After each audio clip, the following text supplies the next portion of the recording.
ইবলিশের এহেন কুপরামর্শে মেহলাইলের পুত্র প্রলুব্ধ হয়ে পড়ল। সে ভাবল, এই লোক তো আমাদের অত্যন্ত হিতকাঙ্ক্ষী, সে আমাকে উত্তম পরামর্শ প্রদান করেছে।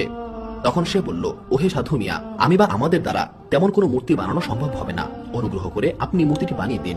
ইবলিশ বলল, আচ্ছা ঠিক আছে, তোমাদের কোনো চিন্তা করতে হবে না, আমি তোমাদেরকে মূর্তি বানিয়ে দিব। পাপিষ্ঠ ইবলিশের কথায় মেহলাইলের পুত্র খুব খুশি হলো। ইবলিশ মেহলাইলের একটি পাথরের মূর্তি তৈরি করে দিল এবং তার পুত্রদেরকে দান করলো। তারা খুব আনন্দিত হয়ে মূর্তিটি গ্রহণ করলো এবং একটি পৃথক ঘরে স্থাপন করলো এবং মূর্তিটির প্রতি বিশেষ ভক্তি শ্রদ্ধা দেখাতে লাগলো।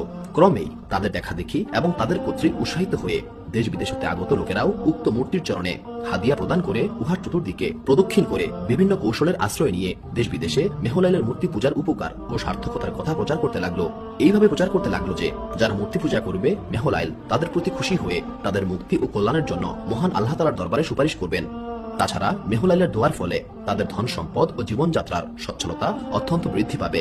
ঠিক এইভাবেই ইবলিশ শয়তান পৃথিবীর বুকে সর্বপ্রথম মূর্তি পূজার প্রচলন ঘটিয়েছিল।